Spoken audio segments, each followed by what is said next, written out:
Delhi bomb blast को लेकर के एक्शन मोड में मोदी सरकार।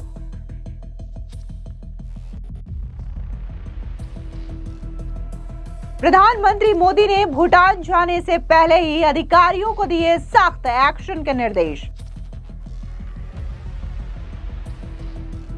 आतंकी डॉक्टर उमर के 2 भाई और मां को पुलिस ने किया गिरफ्तार। फरीदाबाद छापे से पैनिक में था उमर, हड़बड़ी में बना दिल्ली ब्लास्ट का प्लान।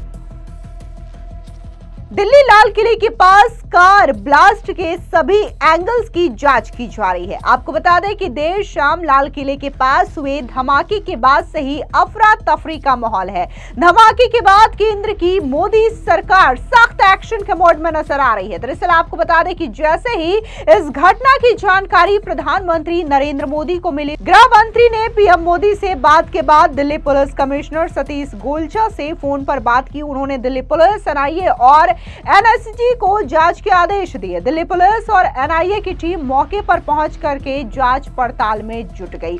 हालांकि इस दौरान खबर यह भी आ रही है कि प्रधानमंत्री नरेंद्र मोदी चूंकि भूटान की यात्रा पर है, लेकिन उन्होंने भूटान जाने से पहले ही अधिकारियों को सख्त कार्रवाई के निर्देश दिए हैं और उनका कहना है कि कठोर एक्शन के लिए पूरी तरीके से जो अधिकारी है वो तैनात रहे। सूत्रों का कहना है कि प्रधानमंत्री मोदी ने कल देर रात ही अधिकारियों को सख्त एक्शन के लिए तैयार रहने का निर्देश दे दिया है। आपको बता दें कि जिस तरीके से डॉक्टर उमर को लेकर के कई तरीके के एंगल्स के खुलासे हो रहे हैं, इस बीच पुलिस ने बड़ा एक्शन लिया है और डॉक्टर उमर की मां और उसके 2 भाइयों को गिरफ्तार कर लिया गया है और उनसे पूछताछ की जा रही है। इस बीच आपको बता दें कि जिस तरीके से दिल्ली में यह बड़ा अटैक हुआ है, उसके बाद से ही दिल्ली के आसपास और देश भर के राज्यों में हाई अलर्ट रखा गया है। तमाम वाहनों की चेकिंग्स की जा रही है और संदिग्धों पर भी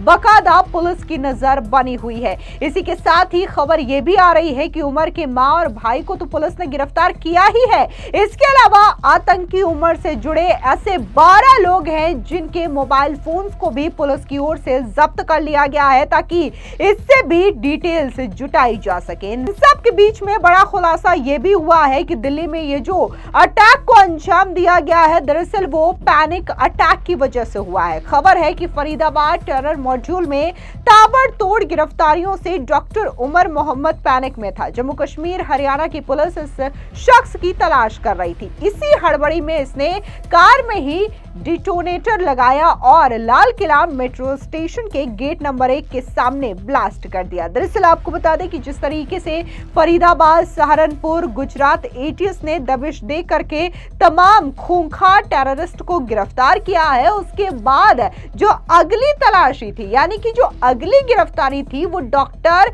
उमर मोहम्मद की होने वाली थी और इसी वजह से ये पैनिक में था और इसने फौरन हड़बड़ी में दिल्ली में बड़ा ब्लास्ट करने की योजना बनाई और उसने i20 कार के अंदर डिटोनेटर रखा और मेट्रो गेट के पास जाकर के इसने खड़ा कर दिया, जिसके बाद इस कार में बड़ा धमाका हुआ। आपको बता दें कि इसके अलावा पत्रकार रजत शर्मा ने एक पोस्ट किया जहां पर उन्होंने इस बात की जानकारी दी कि कल रात दिल्ली के धमाके की वजह से यह खबर रह गई। दिल्ली के करीब सहारनपुर और फरीदाबाद में आतंकवादियों ने 2900 किलोग्राम एक्सप्लोजिव्स इकट्ठा किया। इरादा दिल्ली को तबाह करने का था। 2900 किलोग्राम विस्फोटक पूरे के पूरे शहर को उड़ा सकता है। अल फलाह यूनिवर्सिटी को आतंकवादी एक कवर की तरह इस्तेमाल कर रहे थे। किसी को शक ना हो इसके लिए डॉक्टर्स को रिक्रूट किया जा रहा था। डॉक्टर्स भी ऐसा जो यूनिवर्सिटी में पढ़ाता था, उसने अपनी गर्लफ्रेंड डॉक्टर को इस खूनी खेल में शामिल किया। AK-47 राइफल और बाकी असलाहा इस लड़की की कार से ही जब्त किया गया। अगर ये डॉक्टर न पकड़े गए होते तो कितना बड़ा नुकसान दिल्ली को हो सकता था। क्या इन डॉक्टर्स का दिल्ली के आत्मघाती हमले से कोई कनेक्शन था?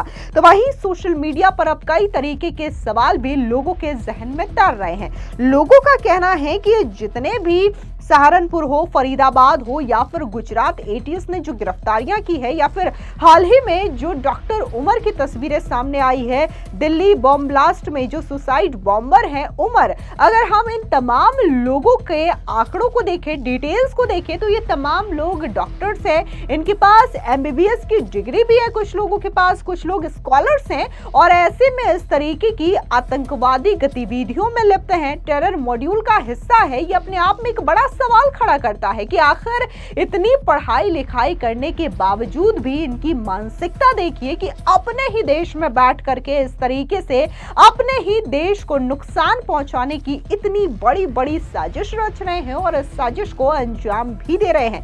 आपको बता दें कि ये जो डॉक्टर उमर मोहम्मद है वो कश्मीर से रहने वाला है, फरीदाबाद में जॉब करता था, लेकिन इसने धमाके के लिए, बम ब्लास्ट के लिए दिल्ली को चुना। दिल्ली जो कि देश की राजधानी है और दिल्ली में भी ऐसा लोकेशन, लाल किला का लोकेशन, जो कि एक पर्यटक स्थल है। ऐसे में आपको बता दें कि पिछले दिनों जो गिरफ्तारियां हुई है इसमें doctor Muzammil, doctor Adil, doctor Shaheen, doctor Moinuddin, और जिस तरीके से इनके पास से आरडीएक्स मिला है, आरडीएक्स तो मुजम्मिल और डॉक्टर आदिल के यहाँ से मिला है। इसके अलावा डॉक्टर मोइनुद्दीन की बात करें जिसे गुजरात एटीएस ने गिरफ्तार किया है, तो बताया जा रहा है कि ये केमिकल वेपन बनाने की तैयारी कर रहा था, केमिकल वेपन ये बना रहा था, और इससे सोचिए कितना ज्यादा नुकसान हो सकता था। लेकिन इससे पहले ही गुजरात एटीएस ने इस पूरे के पूरे इसके मंसूबों को नाकाम कर दिया और डॉक्टर मोइनुद्दीन की गिरफ्तारी कर ली गई। अब जिस तरीके से इस घटना को दिल्ली में अंजाम दिया गया है, तो ऐसे में मोदी सरकार सख्त एक्शन के मोड में नजर आ रही है। जहां प्रधानमंत्री नरेंद्र मोदी ने भूटान यात्रा में जाने से पहले ही अधिकारियों को सख्त एक्शन के निर्देश दिए हैं, तो वहीं इस घटना को लेकर के क्या कुछ देश के गृह मंत्री अमित शाह ने कहा है, सुनिए उनका ये बयान। दिल्ली में आज लाल किले के पास करीब करीब शाम को 7 बजे हुंडई i20 कार में एक ब्लास्ट हुआ है और ब्लास्ट के कारण कार और कार के आसपास की 3-4 व्हीकल और खड़े हुए लोग, ऑटो में बैठे हुए लोग इंजर्ड भी हुए हैं और कुछ मृत्यु भी हुई है। अस्पताल के सूत्रों के अनुसार अब तक 8 लोगों की मृत्यु हो चुकी है, कुछ लोग इंजर्ड हैं, इनका इलाज यहां पर चल रहा है। हम सभी एंगल को खुला रखते हुए इसकी गहन जांच शुरू कर दी है। जैसे ही ब्लास्ट की सूचना मिली, Delhi police special cell, crime branch, NIA की टीम, एसपीजी की टीम, एफएसएल की टीम मौके पर पहुंच गई है और सभी प्रकार की जांच हम तेजी से कर रहे हैं। कुछ ही समय में मैं आशा करता हूं कि धमाके का कारण क्या है उसके निर्णय पर हमारी एजेंसियां पहुंच जाएगी और एफएसएल की सीनियर मोस्ट टीम भी यहां पर पहुंची। धमाके की सूचना आने के बाद तुरंत ही माननीय प्रधानमंत्री जी का मुझे फोन आया था। उसके बाद प्राथमिक इंफॉर्मेशन लेकर मैंने प्रधानमंत्री जी को भी ब्रीफ किया है। अभी यहां से मैं घटनास्थल पर जाने के लिए निकल रहा हूं और कल एक बड़े सवेरे ही सीनियर लोगों की टीम के साथ गृह मंत्रालय में बैठक कर इसकी डिटेल जांच की जाएगी। सर, आपको लगता है कि इस हमले के पीछे, ये जो ब्लास्ट हुआ, इसके पीछे कोई आतंकी हमला है या कोई भी प्लानिंग यहाँ पर की जा रही है? देखिए, हम सभी एंगल्स को ओपन रखकर सभी दृष्टि से जांच कर रहे हैं। घटना किस कारण से हुई ये अभी कहना बहुत मुश्किल है। जब तक विस्फोट के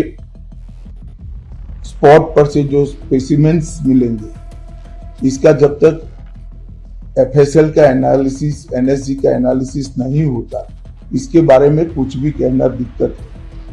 मगर हम किसी भी एंगल को बंद नहीं मानते हैं, सभी एंगल का हम दृढ़ता के साथ आगे जांच करें। धन्यवाद। फिलहाल इस पूरी खबर पर आपकी क्या राय है, कमेंट सेक्शन में जरूर बताएं। धन्यवाद।